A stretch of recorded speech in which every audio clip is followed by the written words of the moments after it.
인도 방송입니다. 여러분께 질문 하나 하죠. 당신은 미신을 믿습니까? 행운의 부적이 있나요? 중요한 일 하기 전 작은 의식을 해갑니까? 작은 믿음과 의식을 갖는 것에 문제가 없다면 괜찮습니다. 이거 인도 방송이에요. 실제 나온 겁니다. 미신이 삶에 중요한 영향까지 끼치면, 이런 미신이 정치적 결정에 포함되면 어떨까요? 지도자와 국회의원들의 결정들 말입니다. 당신과 나에게 영향을 주는 그들의 결정에 미신이 포함된다면 한국 대통령은 비슷한 논란에 직면해 있습니다.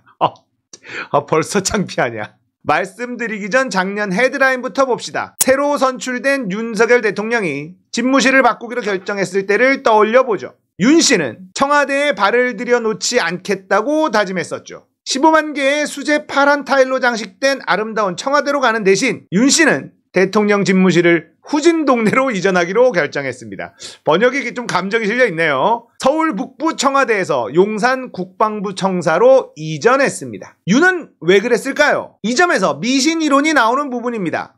한국 국회의원들과 언론인들은 이런 조치가 자칫 예언자, 무당의 말에 의해 주도된 것이라고 주장하고 있습니다. 천공이란 사람의 얼굴을 봅시다. 그는 윤의 숨겨진 개인 고문이라고 말했습니다. 그는 대통령에게 조언을 했다고 알려졌으며 최고검사직의 사임을 포함하여 천공은 윤 씨에게 2021년 정계 입문을 조언했다고 말했습니다. 한국 대통령은 이 모든 혐의를 부인하고 대통령실은 그를 비방한 7명을 상대로 소송을 제기했습니다. 전 국방부 대변인 부승찬도 그들 중 한 명입니다. 회고록에서 그는 점쟁이가 윤 씨의 관절을 구경하는 동안 대통령 경호실장과 동행했다고 주장했죠. 천공은 국방부 육군본부 사무실도 방문한 것으로 전해졌습니다. 약간의 풍수지리를 제공하는 것은 이해할 수 있습니다. 하지만 한나라의 대통령이 정말 점쟁이의 조언에 의존할 수 있을까요? 특히 납세자의 돈이 쓰여지는 경우까지 천공이 집무실을 옮길 토지를 평가하도록 허용해야 할까요? 그런데 윤이 이런 질문에 직면한 것은 이번이 처음이 아닙니다. 윤의 미신들은 대중의 눈으로부터 숨겨지지 못했습니다. 미신들은 그의 선거운동 기간에도 분명합니다. 2021년 윤 씨가 손바닥을 꾸민 모습입니다. 지금 보면 새로울 게 없지만요. 그런데 조금 확대해 보겠습니다. 윤의 손바닥을 보세요. 저기에 쓰여진 뭔가가 보이나요? 윤은 손바닥에 한자 왕을 쓰고 있었습니다. 중국어 왕은 킹을 뜻합니다. 이런 종류의 비문은 일반적으로 무당이 권장합니다. 체계적인 교육으로 사용자에게 용기를 주죠. 라이벌의 공격거리임에도 윤은 저런 걸로 토론을 이길 수 있다고 생각했을까요?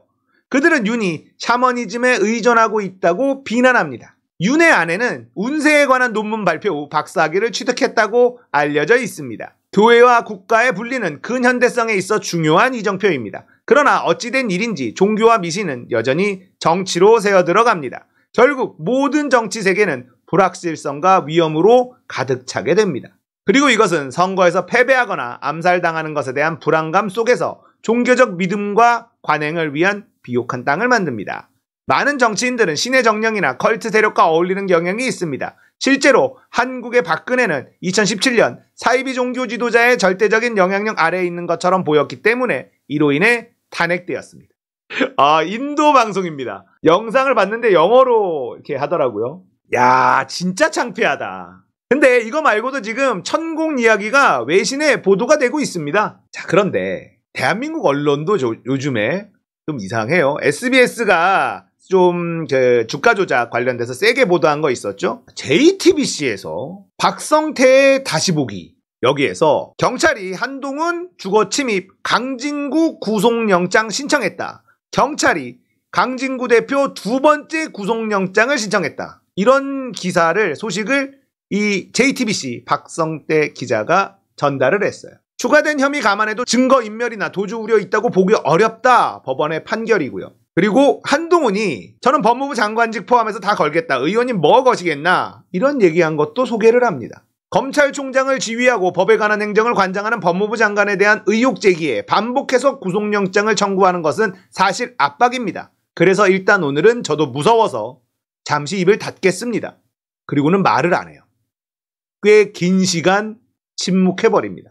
대신 대통령의 약속을 다시 보겠습니다. 언론의 자유는 우리 사회를 더 나은 방향으로 변화시키는 큰 원동력이라고 생각한다. 민심을 가장 정확하게 읽는 언론 가까이에서 재연도 쓴소리도 잘 경청하겠습니다. 라고 얘기한 윤석열의 이 발언을 보여주더니 JTBC의 박성재 기자는 어떻게 했느냐. 침묵. JTBC도 강진구 기자한테 구속영장을 계속 날리는 지금의 정부에 대해서 언론 탄압이다라는 이야기를 하는데 세게 발언은 못하고 침묵의 시위, 나름대로 반항을 해보고 있는 거죠.